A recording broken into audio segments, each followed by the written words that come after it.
Hello, and welcome to another episode of Comadres y Comics. This is episode 235. We are your hosts. I'm Sarah. I'm Kristen. And I'm Jen. Welcome back, ladies. Here we go again. This is the second episode of 2025. Super excited.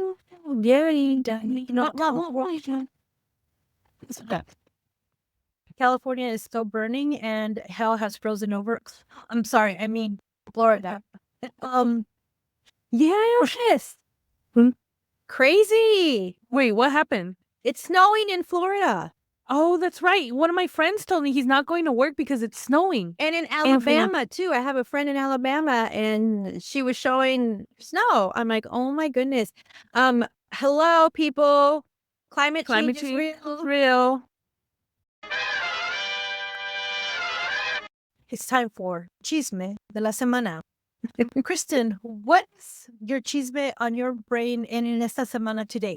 So the chisme is that today, Comadres y Comics, actually, I don't know when the email came in, but today I saw the email, and it was pretty high up, so it wasn't too long ago. We got an email informing us that we have, for the year 2024, made Feed Spot's list of top 100 comic book related podcasts. In fact, we came in at number 65. Oh my God. Under Rod Lightfeld's podcast. Oh my God. Well, that is so cool. I mean, I didn't know we were on anybody's radar. Like, I never know. I'm always surprised when somebody tells us, like, oh, I listen to you every single time, even though we go to conventions, even though we're invited to conventions. I'm just all like, y'all listen? Don't look at me. By the way, thank you guys for listening and allowing us to spend some time with you in your day, in your life. Thank you so much for inviting us into your life. Yeah. Yes, so you can go to podcast.feedspot.com, and they have a list of the top 100 comic book related podcasts. And number one was Comic Geek Speak Podcast. And let's see. So that's number one. And when I was looking down for us to see what number we were, there were actually a few on here that I recognized. And I was like, oh, that's pretty cool. I've heard of that one. Or, oh, yeah, that one sounds interesting. So if you are looking for a podcast, in addition to this amazing one that you're already listening to right now, you can go again to podcast.feedspot.com and look up their top 100 podcasts of 2024 that are comic book related. So, and the Batman Universe comic podcast is 66, so we beat Batman. Yes. Incredible. Oh, I'm gonna celebrate. Oh, you know what? I wish I had one of those little poppy things that pops the computer. Oh, you should have warned me. I would have bought one. I would have been like, you know, just over the top. Thank you guys. I'm very certain we wouldn't be able to have done it without you guys. So thank you so much for listening. Give us some feedback. Let us know what you think. You know, any feedback, any interaction, we really, really appreciate it. Thank you so much. I'm so excited. Oh my God. I'm beside myself with excitement. Oh God, just made my week, my month. Here. I'm so sorry. Oop, I gotta relax now.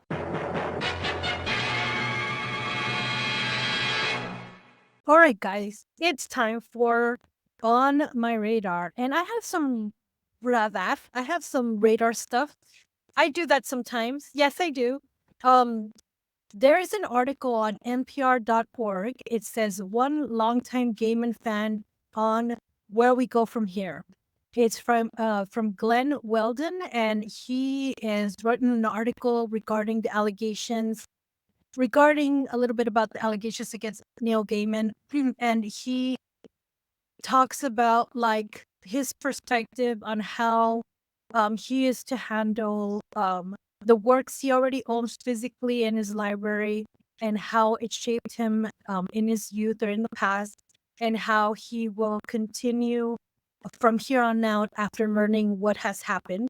A very insightful article. I know, you know, maybe it's too much, but like I was a big fan, like humongous fan, and everybody knows we talked about it a lot here on the podcast. And I was really conflicted on how to proceed. And reading this article really helped me kind of put things in perspective, like questions I've had, kind of maybe how to formalize or even kind of organize my thoughts and feelings on the matter and the body of work and the person himself and just a whole lot of stuff. Like it was a really quick read, but I really appreciated somebody kind of coming up with an article like that. Unfortunately, his work has affected a lot of people and has been a part of a lot of people's like life and youth and appreciation for comics and reading his books and stuff like that. And of course, now the Sandman season 2 is upon us. So all of that, he puts it into perspective and he, like talks from the heart. And I really kind of appreciated that article. So if you guys are conflicted and maybe want a little bit more kind of a different perspective from a fan, I do highly recommend reading that article. Again, it is on npr.org and it's an article by Glenn Weldon and it's one longtime fan on where we go from here. One longtime gamer fan on where we go from here. So that has been on my radar. What about you, Kristen? You have some on my radar as well. Yes, and I just want to say, fuck that guy. And I'm going to go into on my radar. So, you guys may not know, but I put out a call to the retailer community online the other day and said, hey, my husband and I are crazy out of our minds trying to reopen a comic book shop in this horribly volatile comic book industry environment, and I would like to get back into the swing of things. And I'd also like to hear how you have and your shop has been dealing with all the changes over the last year. And a retailer from Fullerton reached out to me, is like, yeah, come on over. And, I offered my free services to volunteer doing all the menial tasks that they don't want to do in exchange for them, just answering my questions. So that's all to say that I was in a comic shop for 2 days this week and I had the opportunity to pick up some books and actually read some books. And I do, just as an aside, want to say that I really missed work being in a shop. Even though it was very slow days, Monday and Tuesday. Tuesday was new comic day, inventory day. So, I helped unbox the books and check them in and count them. And Monday I made 1,000 bags and board. And I shrunk the attention. Do you know what my first thought was? What's It's just so like, why isn't she getting Nietzsche to do it? And then I was just like, oh no. it's me everything. That's funny. Yeah. So I was just so like, why is she bagging and boarding? So a book that I read this week, and let me see, it came out January 2025. So it probably came out either earlier this month or late December. But it's called The Lucky Devils. And the reason I picked it up is because it's from the creators of 8 Billion Genies, which is Charles Soule, who is the writer, and Ryan Brown, who is the artist. And if you don't remember 8 Billion Genies, I think that was a book that was on my radar many, many months ago when it first came out. And that story is the story of what happens to humanity when one unsuspecting day, every single person on Earth gets their own personal genie with one wish. So that story. I could tell you what happens. Just watch Wonder Woman 82 or 83. 84. 84. Yes, 84. Which actually, I got this too from Wonder Woman 84 popcorn bucket. I'm so jealous. It's, All I remember from that movie is Pedro Pascal Yes. with the porn stash. oh, God. You know what? God, just, Smash. yes, totally. Oh, my God, bro. Still one. Sorry, I just turned out of it. 8 Billion Genies, amazing. Read it. It is, I think, it's a limited series. I want to say maybe 12 issues. It's already out in hardcover, the complete story. Definitely read it. But Lucky Devils is going to be also a limited series of 9 single issues. And the book is an image comic book. And basically, the description says, Lucky Devils is a tale of 2 rebellious demons, which I'm guessing that's who's on front, the 2 rebellious demons, who decide to start a revolution in hell. And the two ordinary 20-something humans they're going to manipulate to do it. A cheeky satirical look at good and evil, The Lucky Devils explores Faustian bargains and temptation in a rip-roaring, hilarious new way. So I read the first issue. Nice. It was actually very reminiscent of 8 Billion Genies in just the cadence of the story. And obviously the art is the same artist. So if you've read 8 Billion Genies, you will actually recognize this art style. Very, very similar because, again, it's the same artist. But also just the style of storytelling and again, like the description says, humorous and funny little inside jokes. And I really, really enjoyed this first issue. So 9 issues total. There's only 1 out. I'm guessing since this shop had it, that your local comic shop would have it too. On the back, Scott Snyder, Chip Zdarsky, and Patton Oswalt all give it a thumbs up and Nice. say to definitely give it a read. So Lucky Devils, #1 is what's on my radar. All right, guys, it's time for La Hora de la Cervecita. Ladies, what are we drinking today? Well, this is a cervezota. Look at it. That's so big as your head. Yeah. This is big This as thing my is head. huge. Like, I Yeah. don't know how to. Okay, maybe like this is a Virgil's root beer bottle, but it's like basically like a regular like beer bottle. This is Yes. but Yeah, do you see how massive that is? it's massive. Yes. So this is 1 pint and 1 pint. 1 pint, 2.7 fluid ounces. So it's bigger than a pint. And it is Winter Welcome Ale, Samuel Smith's Winter Welcome Ale. And this is in the United Kingdom. So this beer has traveled a long way to find its place here on our podcast. And it is a seasonal beer. It's a limited edition brewed for the short days and long nights of winter. It's a full body ale resulting from the fermentation in stone Yorkshire squares and the luxurious malt character, which will appeal to a broad range of drinkers.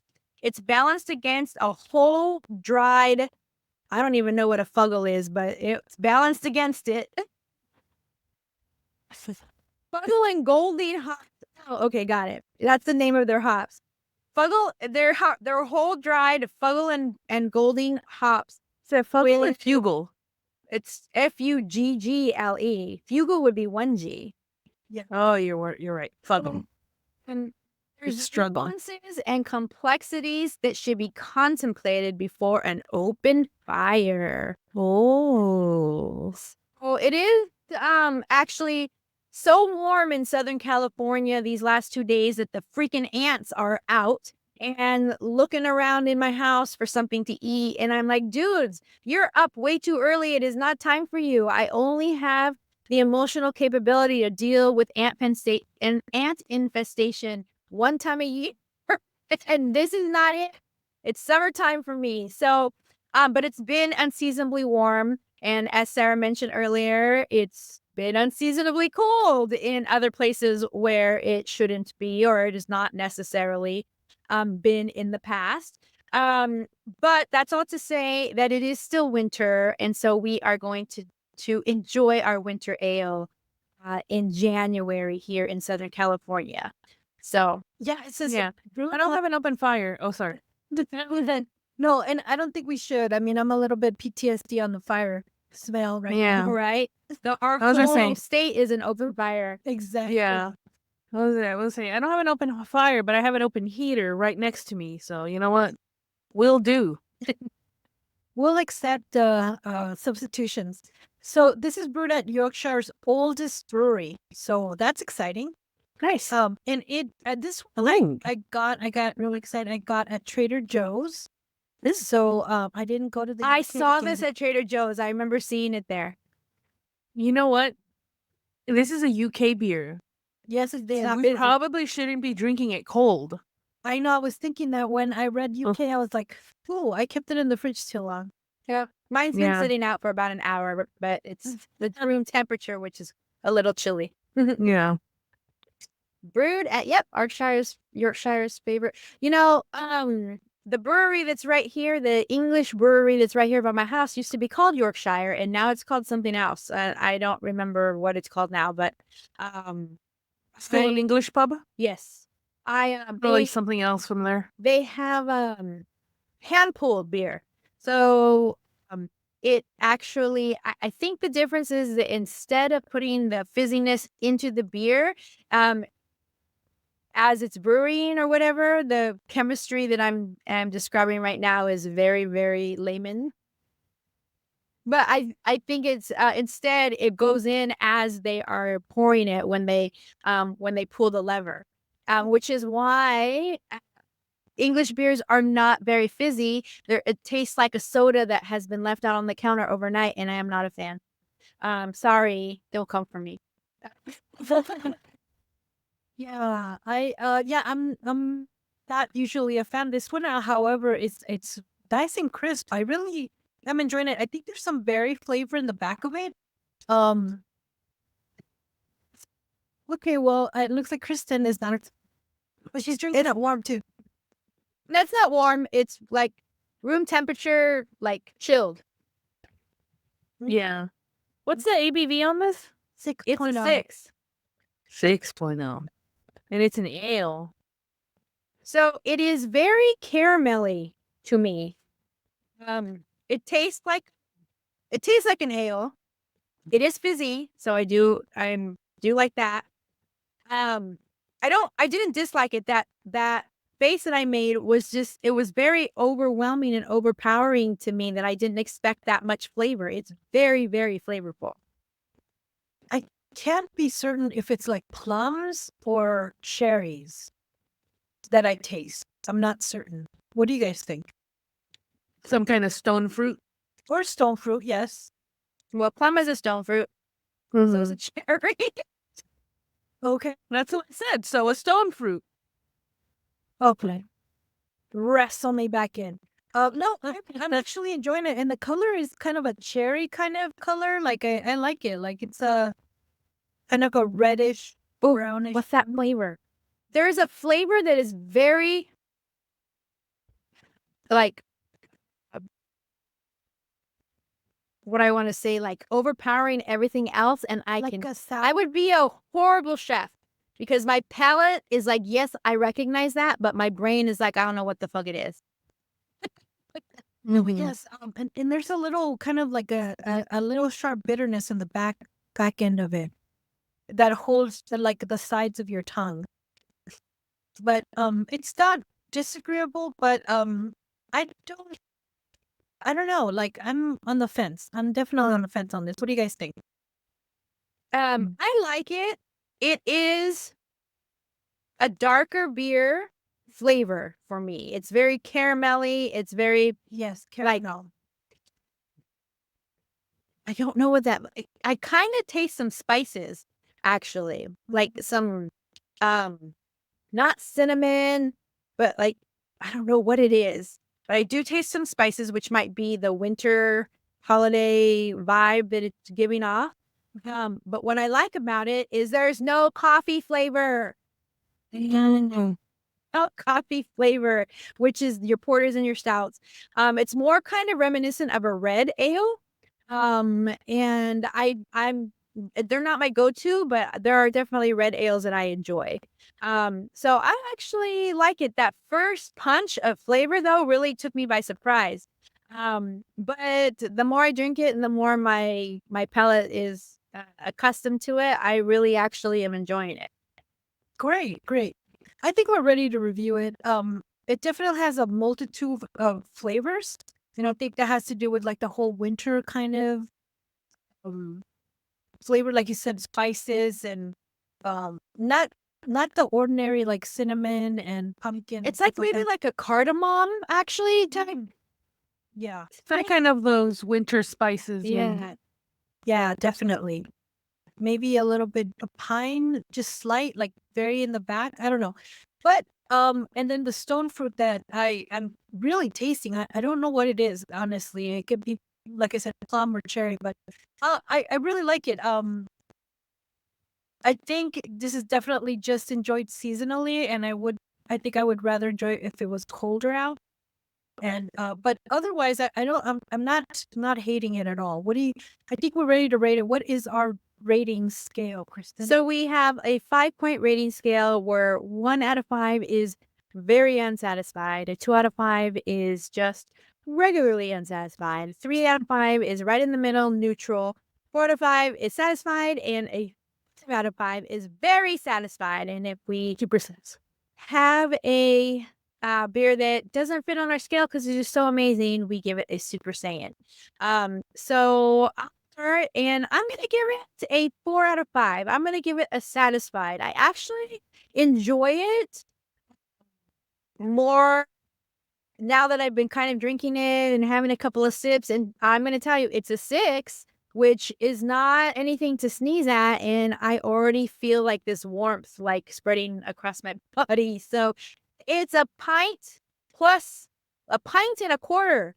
So it's actually you're getting your best bang for the buck here with this big old bottle and yummy ale inside. Yes, I'm also gonna give it a satisfied. I was on the fence, but thinking it's definitely seasonal. It's a very wintry flavor kind of feeling with the spices and everything. So I'm gonna give it a satisfied. I'm definitely gonna purchase it next year. And again, you can purchase this beer at, I'm assuming all Trader Joe's will have it in stock during Trader Christmas. Joe's, yeah. Yeah. And remember, don't put it in the fridge. Yes. Yeah. Next time I will try it room temperature. What about you, Jen? I am also going to give it a satisfied. I didn't really say much because, I mean, you guys pretty much covered it. And I kept trying. I could also see the flavors that you guys were talking about. But at the same time, all I could think about, because you had said stone, and I mean, this might be me because I was a weird child, but did you guys ever lick rocks? I'm not saying that, go out there and lick rocks, and you should definitely not lick a rock if it's not a clean rock that you haven't washed. But if you've ever licked a rock, some of them are tasty. I'm just saying. I'm just saying. I remember some rocks were tasty, some definitely weren't. This is a tasty rock. I love that explanation. It's a tasty rock. I'm just saying this is a tasty rock. Highly recommend. Yes. You get buzzed off it. You don't look like a weirdo because you're not licking rocks. But this is all because I was silent because I was looking up what Yorkshire squares was. It's apparently a brewing method that's unique to them and stuff like that. And they use sandstone for it. And all I could remember is just I used to chew on sand when I went to the beach. Anyways, little tidbit of Jen that you didn't know. At one point, she liked licking rocks when she was a child. I didn't know. But I do like rocks. I have a small collection of them. I think they're really cool. A rock tumbler that I've never used, but I do have a rock tumbler. Yeah. Same, so jealous. Nice. I wanted to get one this year, but I was on the fence. Most of my jewelry is rock. Nice. So, I like them. I don't lick them anymore, but I like them. I like them. Yeah. So, as I was drinking it, all I could think was minerals. So I did taste what you guys were describing, but also mostly the flavor in my mouth was like good mineral, like the good mineral water, you know. So I'm gonna give it a satisfied as well. Yes. Excellent. 405 across the board. That's pretty good. All right, guys. Now it's time for our book review. What are we reviewing today? Today we are reviewing Of Thunder and Lightning by Kimberly Wang. And it was published by Silver Sprocket Books, which we have reviewed stuff from them before, I'm like pretty sure. Yes. Or at least like Yeah. done I again. can't remember what books they might have been, but I know that I ordered pretty consistently from them when we had the shop. They had quite a bit of cool indie stuff that we've seen over the last couple of years. Yeah, I'm looking at it. I think didn't we read Pinky and Pepper Forever? I I don't don't know. think so. No. Well, I'm like, the art looks familiar. Or it might be just like one that an artist that we might be Illustrated. familiar. Let me look. Yeah. But I'm looking at some of these and some of these look familiar. Like maybe we ordered them. Oh, from at the shop. Oh, Yeah. that's right. Okay, they also published When I Arrived at the Castle by E.M. Carroll. Okay. Yeah. Okay, I know for sure we've definitely shutted that one out. And there is some other like I know if we haven't like reviewed it, then I've either seen it or it's been on like on my radar or it's been in la libreria. One of these two. Oh, Golden Record, the music based one. Okay. That was another one. That was a really cool one. And So what is this book about, ladies? Can we read the back of the little I will read synopsis? the back. I will read the back. To fight is to live. To fight is to die. To fight is to become something unknown. In a world where pop media meets military power, two idle super soldiers are locked in a world-ending conflict on behalf of their corporate nations. Battles blast across the dying land, both sides convinced of their own righteousness. Ragnarok looms on the horizon. Yet Magni and Demo, young icons created for the sole purpose of eliminating the other, find their closest reflection in their opposite. Now, completing their mission means destroying the one who understands them most. Cartoonist Kimberly Wang crafts a thrilling two-tone sci-fi graphic novel, growing the seeds of hope from the gravel of apocalypse. That's so powerful. I like it. This is Yeah. and I'd love to say that the art was outstanding. They used 3 colors, kind of a neon red, and black and white, but not quite white because the pages are kind of like a off-white, like a cream color. So it's like a neon red, black, and kind of a off-white eggshell, maybe. And the art is just really outstanding. I really love the movement of the characters as they battle it out. I really just thought that was amazing, and creating all that movement and all that kind of action sequence with just 3 colors is quite extraordinary, actually. To get different hues on some of these pictures, there's kind of a not exactly a color, but like a kind of a stamping of like maybe a kind of a newsprint, like the old comic books where they had the little bubbles in order to create a different shade. So they create this kind of amazing battle sequences and details with just those colors, which I thought was sensational. Also, there's a changing of the artwork when there's a kind of a commercial of the corporate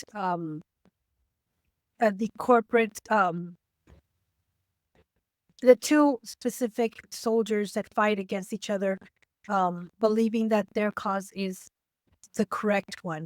And one of the things that I got from this comic was like, it was almost kind of like, I would explain it like Starship Troopers, where there was a battle going on, but there's a lot of media, a lot of like filming of the battles, a lot of commercials, a lot of like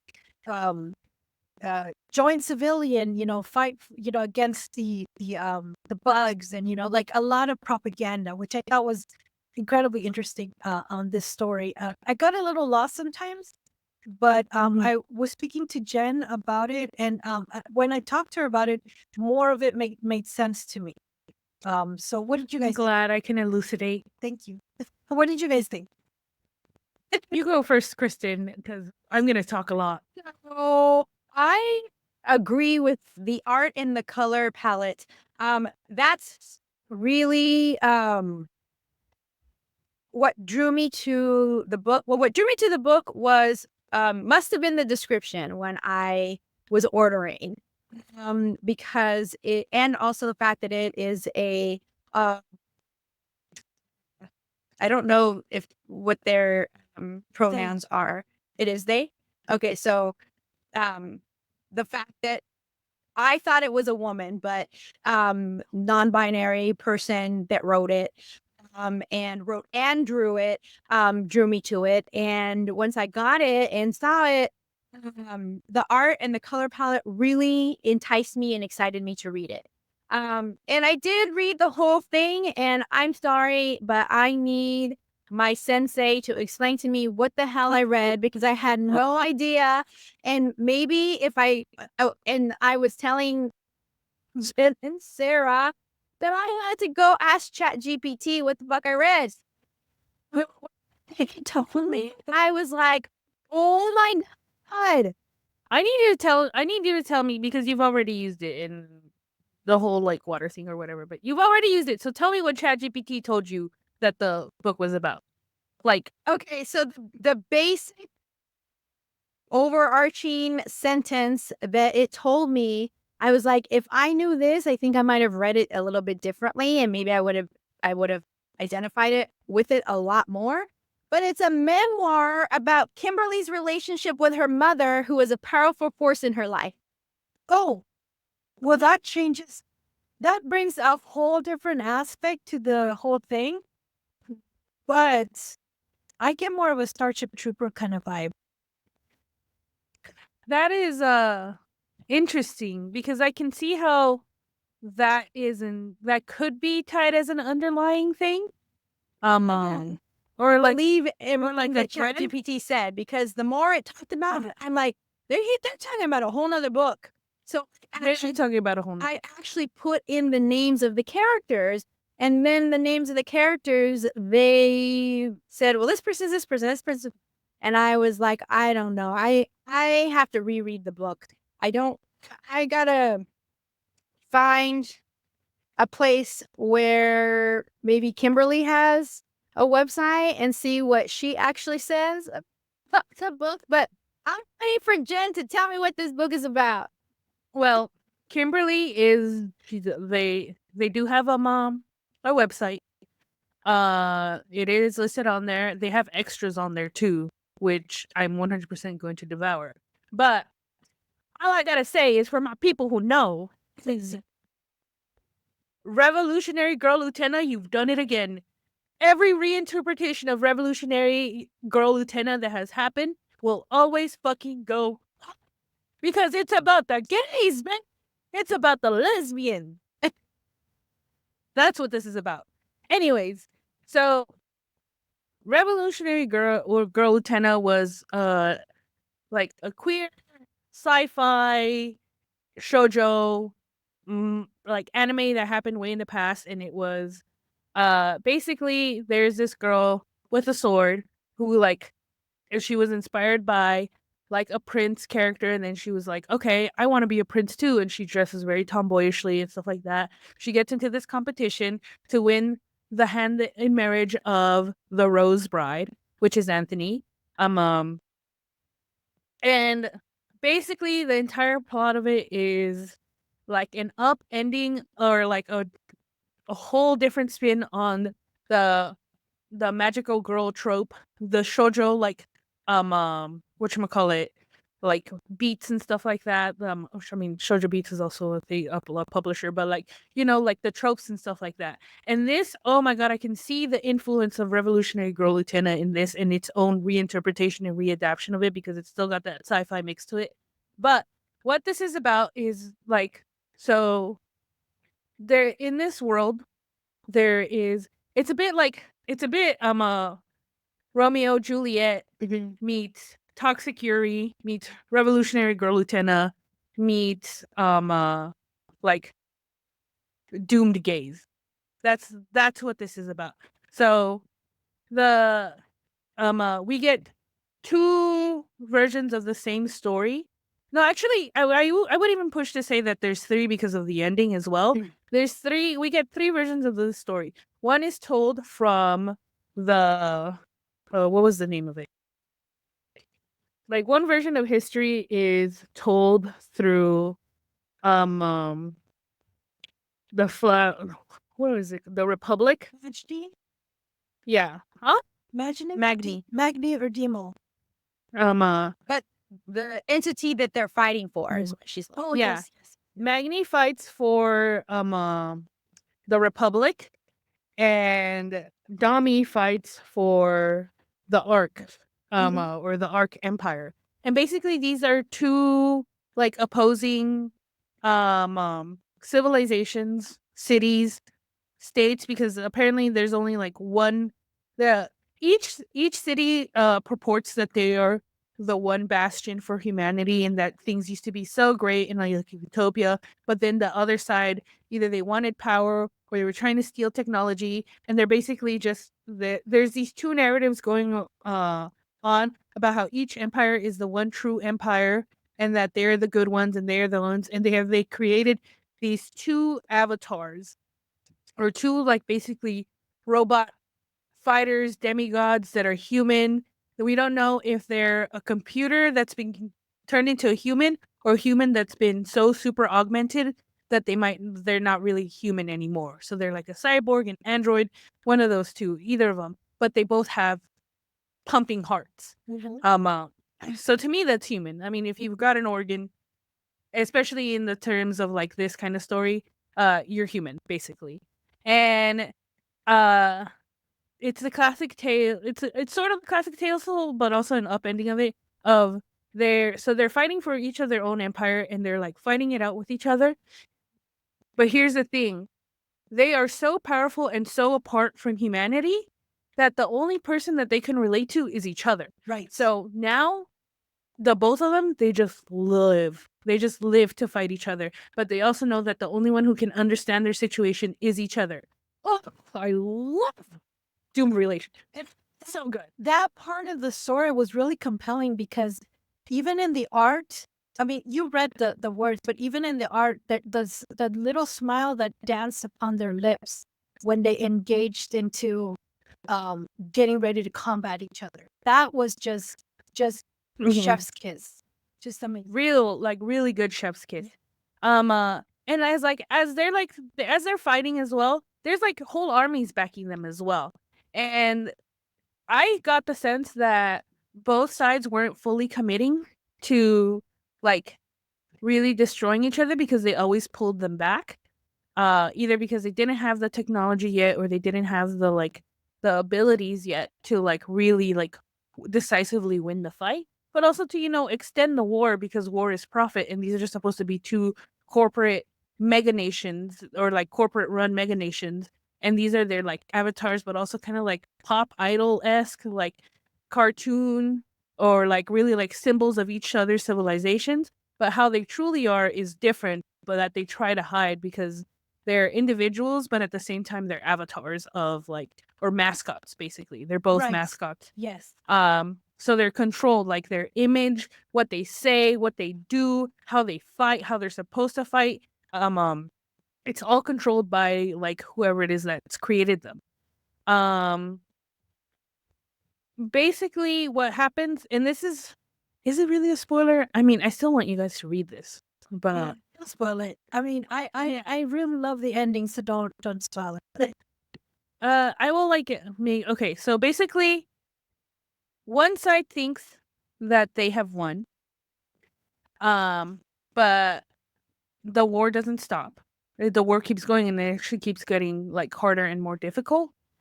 And then it's revealed that they haven't won, and as a matter of fact, it's completely flipped in the other direction. And then after that, things go apeshit because things go real apeshit. And I'll leave it at that because anymore, and I'll probably reveal it. But however you think this is going to end is not how it's going to end. And to me, the story was 100% about one, being so isolated and so secluded that you don't even really know what it is that you're feeling. So once again, that kind of like the hiding of, like queer emotions, leads you to not understand, and then leads you to basically be at war with yourself and your own desires versus what society, what the public, wants you to do. And it's like a battle of basically finding it out what it is that you want, and it's too late. That's pretty much it. That's what it was to me. And the lesbians. The lesbians. The toxic lesbians. I really feel in my old age I have lost my ability of reading comprehension. I'm like, You can regain it. I did not know I read the words, and again, to my detriment, I don't look at the pictures the way that you should when you're quote unquote reading a comic book. So I probably missed a lot there. But there were little things that you're talking about that I'm like, yeah, I saw that. And yeah, that did resonate with me. And I did understand that part and get it. But there's so much more that I feel like and then also in my defense, I don't have all of the experience of all those stories that you have read and the anime that you've seen and all the story trope of them that get repeated over and over again. So it didn't resonate with me in that way at all. I think if I did reread it with all that stuff in my head, I might get a little bit more out of it. But I feel like I just totally did not give this book its due. Reading it and not really understanding what the heck was going on. But I did enjoy the colors. If there's still things that you can find that you enjoy, that's a win in my book. But yes. I really do highly recommend this book to anybody who has watched Revolutionary Girl Utena or one of its most greatest popularist other inspired works, Madoka Magica or Princess Tutu, or if you like toxic gays but lesbians. This is also for you. I enjoyed it.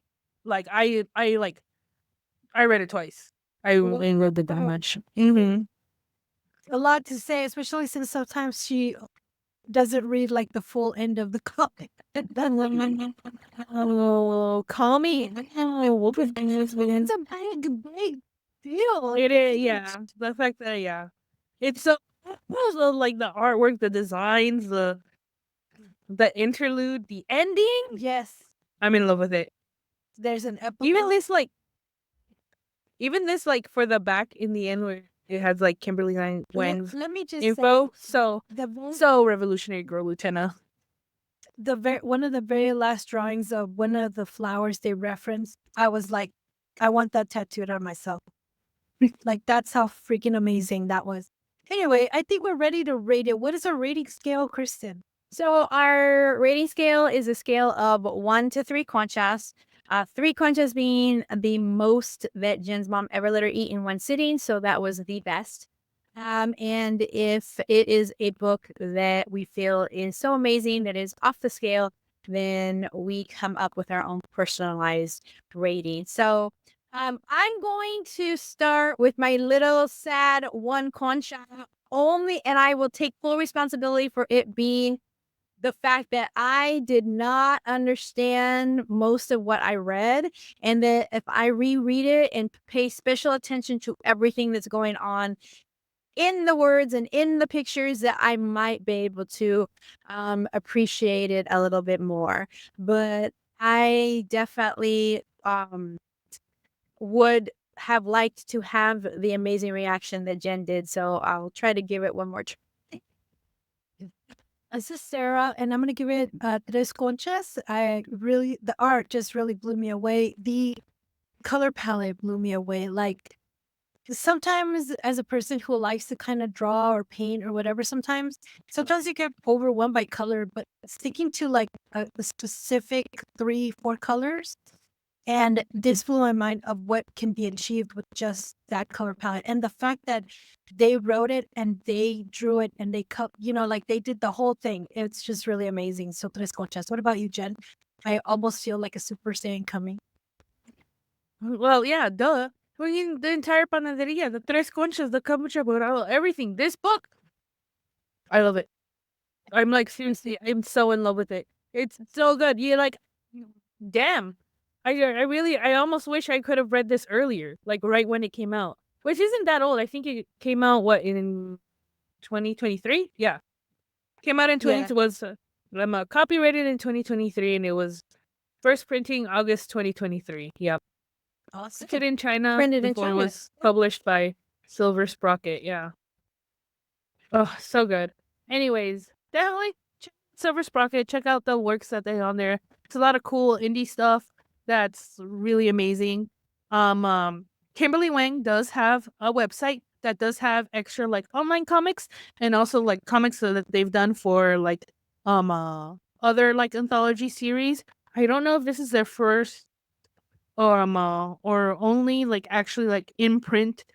No, because they've been printed in anthology, so it isn't. But I think it's their like first like solo printed one. That's being done by Silver Sprocket. You can find them on kmbrlei.com, where they have works of their illustration, and also they've apparently done industry work as a background designer for Big Mouth, Human Resources, and Harriet the Spy, and like really wonderful background animation stuff. There's this, and then they have a slew of other online comics that they've been working on. I don't know if anything's ongoing right now, but definitely check it out. You can also look up silversprocket.com, and you will see that they have all their stuff on there as well. It's a great book. 10 out of 10. Awesome. That has been our book review. All right, guys. Now it's time for En La Libreria. Jen, what do you have for us today? Today, keeping in line with the lesbians, I have The Little Mermaid and the Pirate Queen #1, Sapphic Adventure. And this is being kickstarted by Kat Calamia from Lifeline Comics. I have done other En La Librerias for stuff that Kat has done. But the synopsis that they have for this one is Princess Aria returns to the sea in chase of a mysterious pirate who can change from human to mermaid. Sweet and spicy. With a Terry Moore cover. Oh, no. Yeah. So the story synopsis that they have on here is The Little Mermaid and the Pirate Queen is an enchanting tale of forbidden romance. It's both a safe for work and mature series with 2 editions of the book brought to you by Kat Calamia, Phil Falco, and Rafi de Sosa. The Safe for Work edition is a 26-page adventure following the events of the beloved Little Mermaid tale.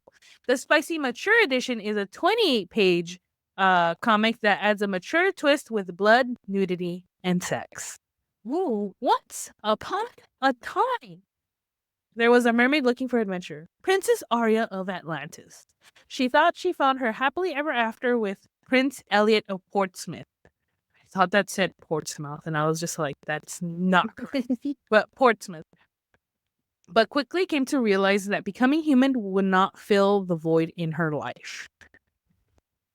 Aria doesn't feel like she belongs. She wants more than just to be a mermaid or a human, and she's beginning to worry that nothing will ever get rid of the restlessness that has always plagued her. But everything changes when she meets Pirate Queen Michaela, a beautiful captain who can shift between human and mermaid forms.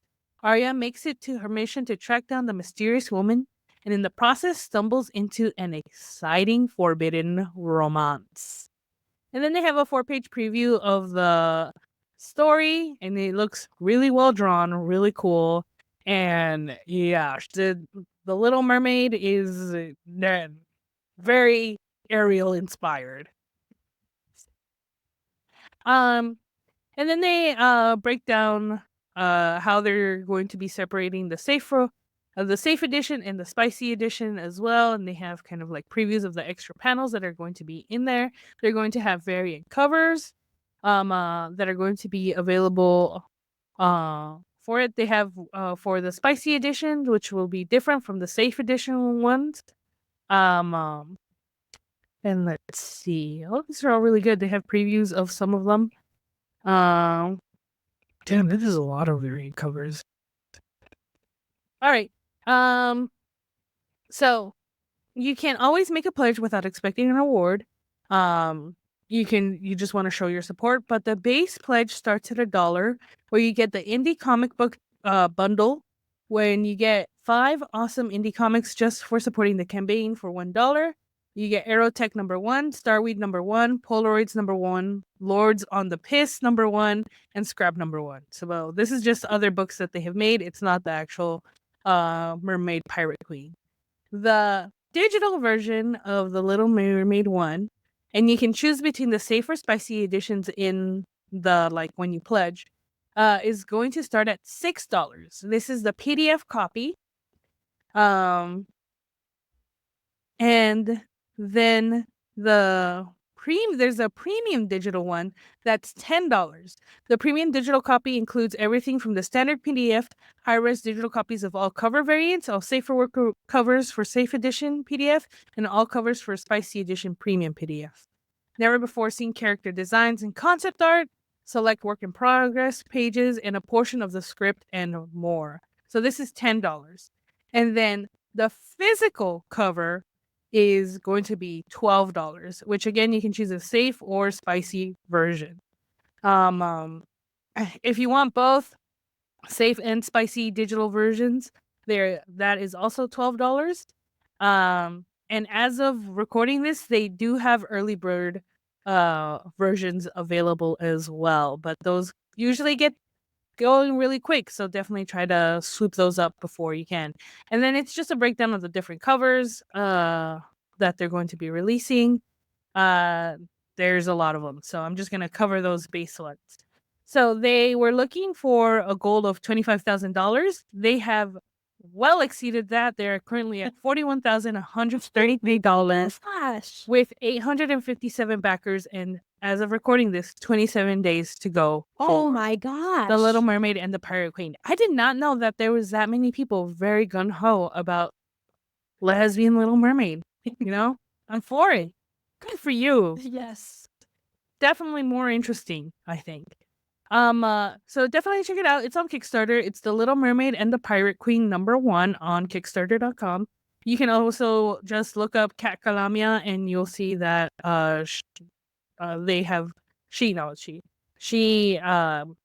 done a lot of she's really prolific on Kickstarter and very, very specific, very, very what was I gonna say? Successful. I was gonna say specific, but no, very, very successful. I don't think, unless it's the really early stuff, I don't think she's ever failed a Kickstarter to raise money. So their work slaps. It's good. I've bought stuff from them. They're great. Definitely check out Lifeline Comics and check this out. It looks great. All right, guys. Now it's time for Juntos y Fuertes. Kristen, what do you have for us today? So, just a reminder, Juntos y Fuertes segment is a segment where we highlight projects in the community that are usually supporting marginalized groups. And today, I have for you a volunteer opportunity The Museum of Latin American Art, better known as MOLAA in Long Beach, is looking for a volunteer group. So basically, on Wednesday, we should be able to get it out by then. On Wednesday, January 29th, they are going to be having a session of fun and informal meet and greet for individuals interested in volunteering for their educational programs and events. You can learn about different volunteer roles, incentives, and how you can help empower individuals and communities through art. And most importantly, light refreshments will be served. Nice. Exciting. So you can go to MOLAA.org, that's MOLAA.org, to sign up for their volunteer recruitment event. And in case you don't remember, MOLAA is the location that hosts the Latino Comics Expo every year. And this year, Comadres y Comics, and for the past few years, we've participated, and it's always a fun time, and the museum always has really cool installments. So I think it would be really educational and cool to be a volunteer and to be able to help other community members appreciate Latin American art. Awesome.